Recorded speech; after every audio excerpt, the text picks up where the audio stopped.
I'm a firefighter who survived the first 12 hours of the zombie outbreak, and I remember the exact moment everything changed. For me, it all started around dawn, on what should have been an ordinary day at the station. We were half awake, settling in after a routine night shift. The rest of the crew and I were at the long table in the kitchen area, sipping coffee and sharing jokes to pass the time before roll call. It was one of those calm, slightly chilly mornings where you can practically feel the day stretching out ahead, uneventful and predictable. The phone rang at the watch desk, and we heard the duty officer say something like, "We've got a call about a possible blaze in an abandoned store. Some folks reported strange activity." That was it. Just a simple call. Usually, when you hear abandoned building, you expect vandalism, maybe an accidental trash fire, or even just a false alarm. Nothing in that phone call hinted at what was waiting for us. I was part of the first team out the door. Adrenaline flooded my veins as I pulled on my turnout gear, strapped on the heavy oxygen tank, and ran for the engine. My partner Mitch jumped in the driver's seat. He flashed me a grin, the one he always gave before hitting the siren. "Here we go again," he said. I tried to match his light-hearted energy, but something felt off in the air. I couldn't put my finger on it at the time. Maybe it was the way the sky looked a bit too grey, or the strange hush along the streets. Whatever it was, I couldn't shake the uneasy feeling. We sped through the city, passing blocks of closed shops. At that early hour, few people were out, but those we saw seemed tense. Some stood on their porches as if waiting for something. Others were hastily walking, heads turning side to side like they were trying to spot something lurking in the shadows. Mitch and I exchanged looks but didn't comment. We figured the neighborhood was just edgy because of the reported fire nearby. When we reached the building, a run-down 2-story storefront on a deserted street, smoke drifted through broken windows on the second floor. The structure didn't appear fully ablaze, more like something was smoldering in one of the rooms upstairs.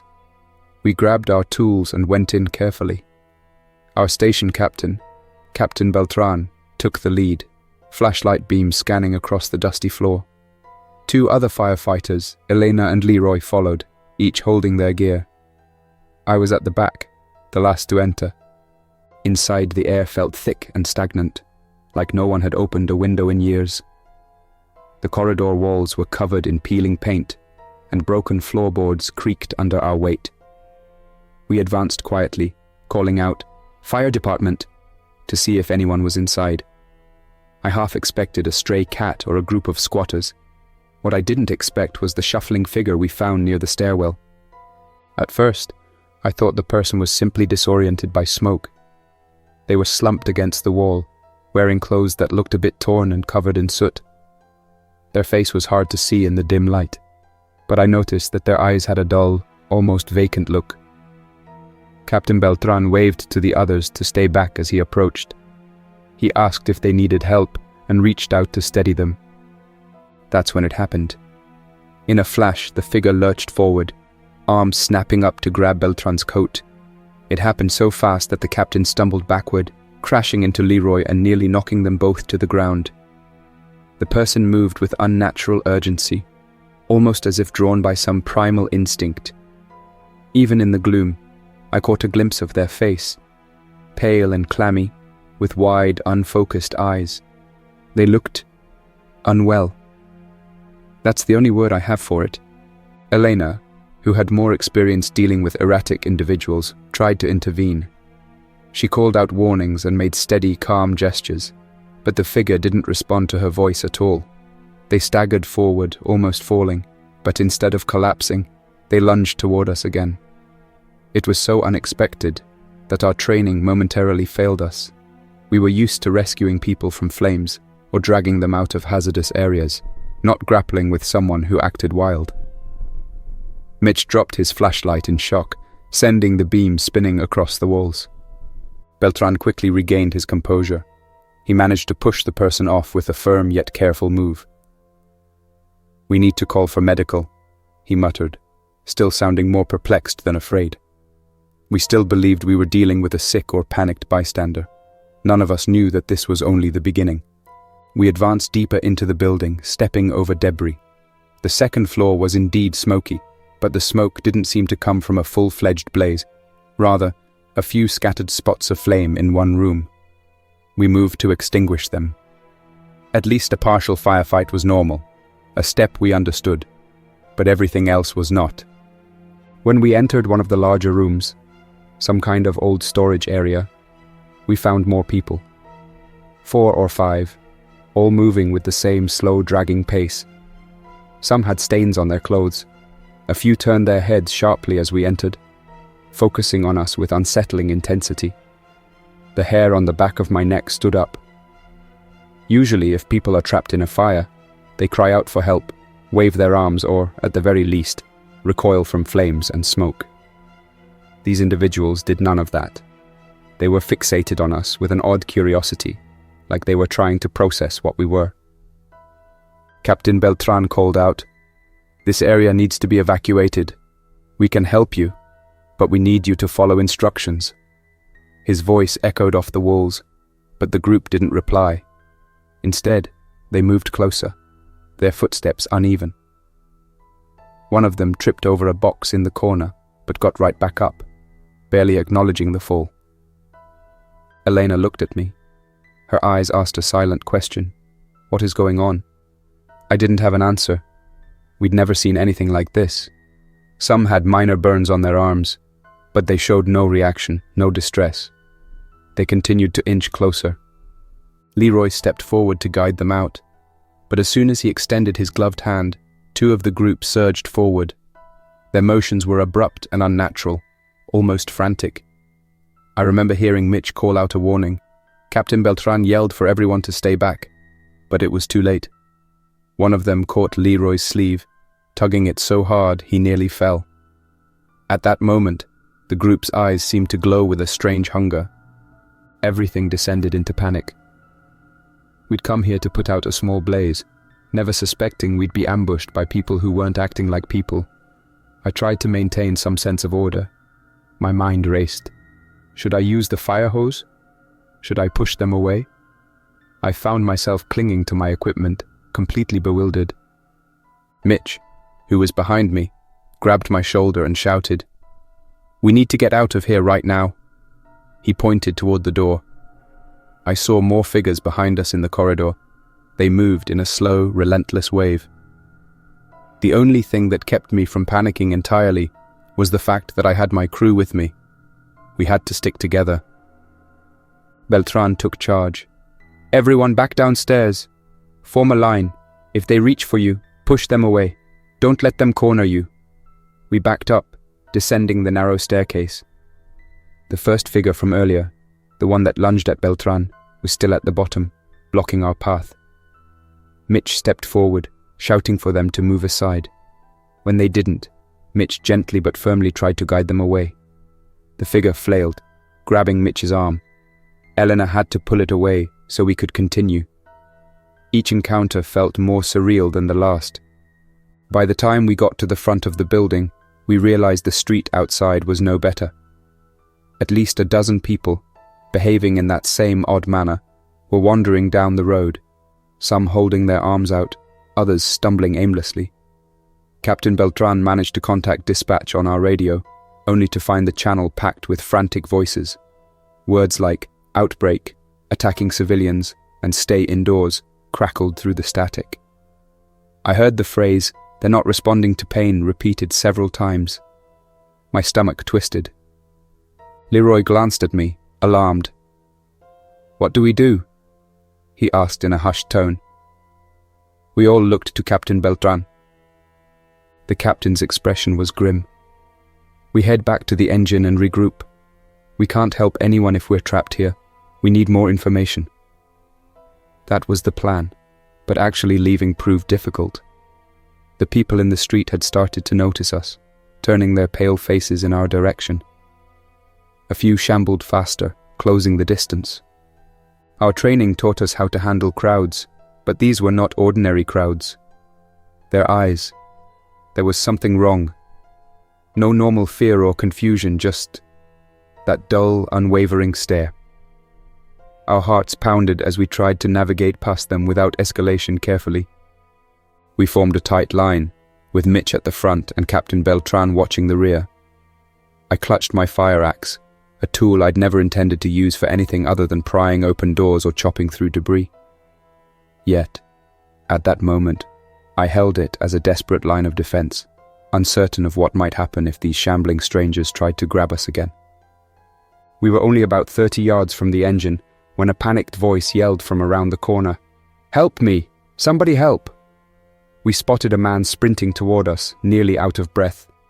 Behind him was a wave of people, 10, maybe 15, eyes glazed, clothes torn. They seemed to be in pursuit. The man caught sight of our uniforms and tried to run in our direction, but as soon as he turned, the group followed. In a heartbeat, we were about to be overrun. Captain Beltran made a split-second decision. "Mitch, start up the engine. Everyone else, give that man a path." Mitch nodded, sprinting ahead to get the engine's door open. Meanwhile, we spread out, trying to give the man a chance to slip between us, but the group was closing in fast. I thought, this can't be happening. People can't be acting like this just because of some disease, can they? The man stumbled just a few feet away from me. I rushed forward, grabbed his arm and pulled him toward the engine. He was shaking, covered in sweat. His eyes held the kind of terror that comes only when someone has seen things they can't rationalize. He tried to speak, but all that came out were ragged gasps. The group trailing him wasn't slowing. Captain Beltran and Eleanor moved to the side, urging them to stay back, waving their arms to get them to disperse. But one of them, a woman, suddenly lunged at Eleanor. Instinct kicked in. Eleanor shoved the woman aside, but she barely seemed to notice the impact. Another figure lurched forward, nearly catching Eleanor's arm. Leroy jumped in, pulling Eleanor to safety. The situation was spiraling out of control. "Everybody into the engine!" Captain Beltran roared, voice echoing. Mitch already had it running. We hustled the shaken civilian inside, then piled in ourselves, slamming the doors. The group banged on the vehicle, leaving smears across the windows. I felt my heart pounding in my throat, a sensation I'd never experienced in any prior emergency call. It was so surreal. Mitch stepped on the gas, and the engine lurched forward. The group thumped and scratched at the sides. Some even stumbled after us for a bit, but we quickly outpaced them. The city that spread out before us didn't look anything like the one we knew. Smoke drifted from multiple locations. Sirens echoed in the distance. Police, ambulances, other fire engines. We passed a small convenience store with shattered windows, and the flicker of overhead lights illuminated more of those sickly figures shuffling inside, knocking items off the shelves. 2 or 3 people who looked uninfected were frantically piling into a car, trying to escape. The entire scene felt like a nightmare. Inside the engine, the radio crackled. We tried several channels before we got a partial communication from the station. The voice of our dispatcher, Alvarez, broke through. "All units, be advised. Wide-scale disorder. Injuries reported. Wear protective gear. Out of control." Then it cut off, replaced by static. Captain Beltran tried to respond but got no reply. None of us had any idea how far this had spread, but clearly it wasn't just our block. It was everywhere, or at least all around our district. Mitch, eyes fixed on the road, asked, "Where do we even go?" We needed a safe spot. The station, ironically, was the first place that came to mind. It was designed to be a secure building with heavy doors and a generator.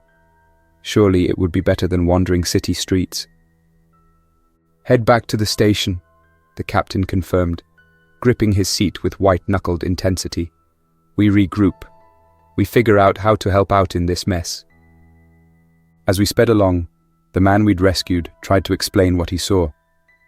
Between gasps, he said that people started acting oddly the night before, some kind of sudden illness that made them unnaturally aggressive. He'd tried to drive out of town, but every route was blocked by accidents or more of these walking infected people.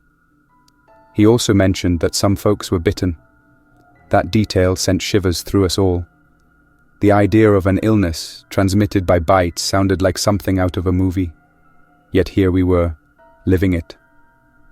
When we got close to the station, we spotted a small group outside. A few of our fellow firefighters, along with some local residents.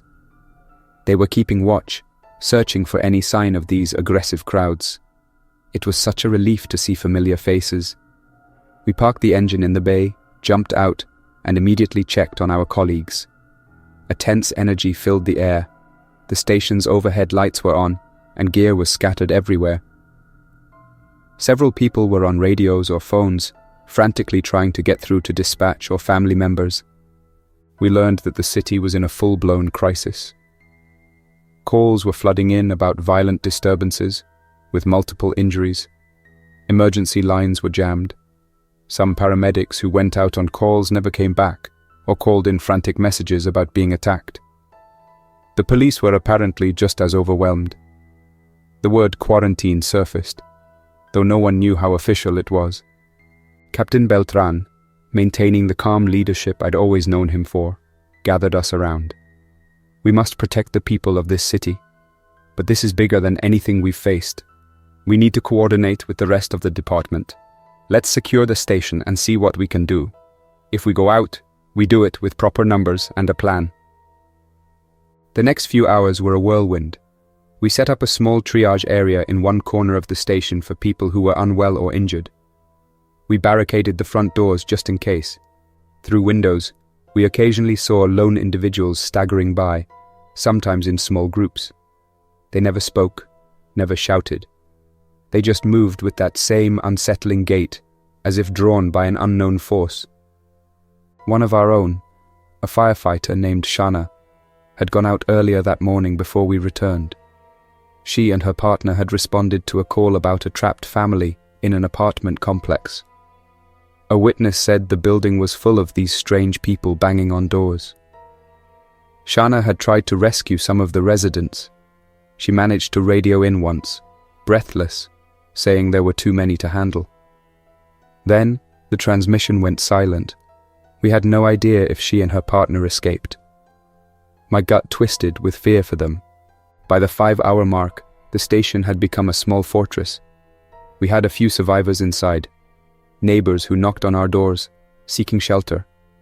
Some had minor injuries. We treated them as best we could. None showed the same symptoms as the infected outside, which was a relief. But more than once, I caught myself watching them, wondering if they would suddenly change. It felt wrong to be suspicious of people we were supposed to help, but fear does strange things to the mind. Around hour 6, we started hearing more organized broadcasts. Official statements from the city's emergency channels. They warned everyone to remain indoors, away from infected individuals. They used the term infected very clearly, which meant the city had at least partially identified it as some sort of contagious outbreak. They also mentioned that infected, or as I call them, zombies, no longer felt pain, displayed erratic behavior, and might be drawn to loud sounds. That last point made me realize how quickly we needed to adapt. Our sirens and lights, usually a beacon of help, might actually attract them. Eleanor tried to call her family in another town but couldn't get through. Mitch attempted to reach a friend at the local hospital but got only voicemail. Leroy paced in the hallway, quietly anxious about whether we'd be told to evacuate or keep holding the station. The tension built with each minute. We were firefighters trained for flames, rescues, and medical emergencies. But this was something else entirely. A citywide crisis that turned neighbors into threats. Finally, after the 7th hour, Captain Beltran decided we needed to do more than just hunker down. People out there needed us. We had a short meeting, discussed protocols, and assigned teams. Each team would venture out in an engine or rescue vehicle, look for survivors, and bring them to safety if possible. We didn't know how long we could keep the station secure, but we had to try to help. I volunteered to go, along with Mitch and Elena. We loaded our truck with medical supplies, extinguishers, and any tools we might need to force entry into locked buildings. One of the residents who'd taken shelter with us, an older gentleman named Roger, begged us to check on his daughter's apartment building. He said it was only 2 miles away.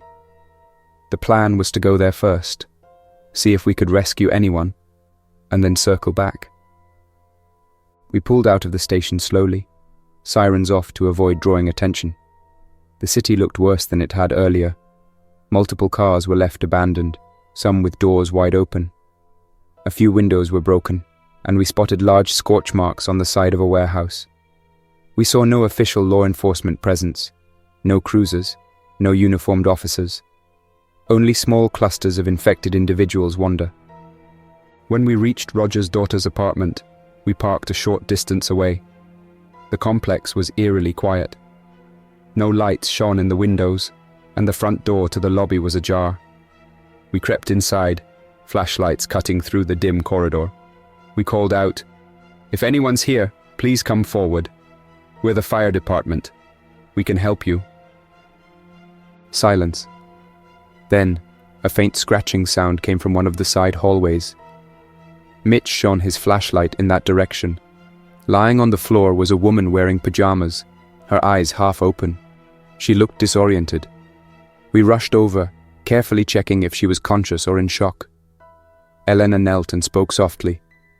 "Ma'am, can you hear me? Are you hurt?" The woman blinked slowly, her lips trembling. Then her eyes flickered toward me, panic flooding her expression. She whispered, "They're everywhere," before trailing off into incoherent mumbling. Elena and I exchanged worried glances. We gently tried to pick her up, intending to carry her out, but she resisted with surprising strength, like she was terrified of us. She kept muttering about them, about hearing banging on doors and windows. Just then, Mitch, who had gone to check another hallway, shouted, "We've got company." We looked up to see at least 4 infected entering the lobby. Our movement or our voices must have attracted them. They moved with that same eerie shuffle, focusing on us the moment they spotted us. One of them, a tall figure in a dark coat, started advancing faster. It almost looked like a fast limp, but it propelled them forward at a disconcerting speed. "Elena, get her up," I hissed, gesturing toward the woman on the floor. She hoisted the woman to her feet, supporting her weight. Mitch and I positioned ourselves between them and the infected. We held our tools, me with a Halligan bar, Mitch with his fire axe, ready to push them back if they lunged. Every instinct told me not to strike unless necessary, but we couldn't let them grab us or the injured woman. We sidestepped around them, guiding Elena and the woman toward the exit.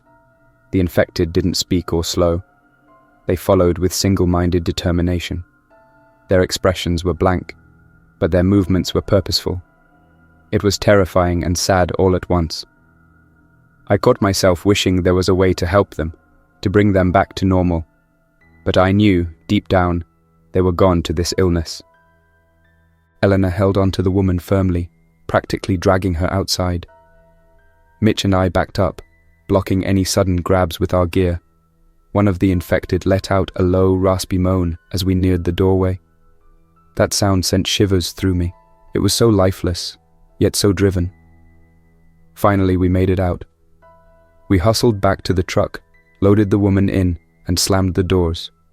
The infected pressed against the glass, their eyes scanning the interior, hands pawing at the windows. Mitch wasted no time starting the engine. We pulled away, breath unsteady, but relieved that we'd managed to save at least one person. The woman, now in the back seat with Elena, clung to her arm, still whispering about hearing people scream during the night. She never mentioned if she knew Roger's daughter, and we couldn't exactly ask for details. We needed to get her to the station for care. Maybe we'd find Roger's daughter later. We could only hope. By the 8th hour, it was clear the city was effectively under siege. A few broadcast announcements told everyone to remain inside, but I doubted that was an option for many. We saw thick columns of smoke in the distance, probably accidental fires started by panicked residents or by collisions in the streets. From that point on, each minute felt like a fight for survival. We returned to the station, but the next 4 hours continued in similar patterns. Frantic rescue attempts, more sightings of infected, and more heartbreak, as we realized just how widespread the crisis was. During one of our last outings before nightfall, we spotted a line of vehicles trying to leave the city. The roads were blocked in all directions, by stalled cars or by crowds of infected. Some people chose to abandon their vehicles and flee on foot. Others honked desperately, only to attract more trouble. It was chaos in every direction. That was when I truly grasped the scale of what was happening. This wasn't just a small zombie outbreak or an isolated incident. It was a full-blown emergency that no single fire station or police force could manage alone. As darkness fell, I found myself standing on the station's rooftop with Captain Beltran, scanning the city. The orange glow of distant fires lit up the horizon. Here and there, we saw the faint flicker of flashlights or headlights, which could mean uninfected survivors or possibly something worse. Sirens still echoed sporadically, reminding us that we weren't the only ones trying to restore some sense of safety. Captain Beltran didn't speak much, but I could sense his resolve. We would keep trying, keep rescuing people whenever possible. That's what we signed up for, after all, to protect lives, even in unimaginable circumstances. I wish I could say we found a magic solution before the 12th hour.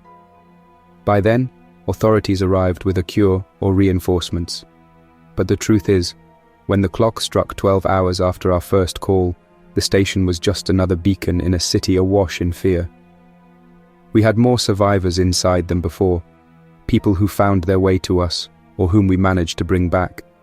We had fewer supplies, more exhaustion, and a dreadful awareness that this was only the beginning. In those initial 12 hours, I learned that heroism isn't always charging into burning buildings or pulling people out of floods. Sometimes it's standing guard at a station door, making sure one more family can make it inside. It's maintaining composure in front of frightened survivors, even when you feel terror creeping under your skin. It's accepting that not everyone can be saved but trying anyway. It's never giving in to hopelessness, despite the odds stacked against you. I'm telling my story so that if anyone out there is listening, they'll know they're not alone. I'm still here, alongside my crew, doing what we can. The city is dark, and infected roams the streets, but pockets of hope remain. If you hear this, find a safe place, lock it down, and don't lose faith. Help might take time, but as a firefighter, I can promise you one thing: we won't stop trying to help. It's in our blood to fight back the darkness, flame by flame, rescue by rescue. Now, more than ever, we have to depend on each other. That's how I made it through these first 12 hours, and how I plan to survive the next 12. Stay safe, stay strong. And if you see a firefighter engine rolling through the streets with lights off, that just might be us, still searching for the next person we can save. Thanks for watching. If this story gave you chills, please hit that like button and subscribe for more eerie creepypastas. Until next time, stay safe and stay curious.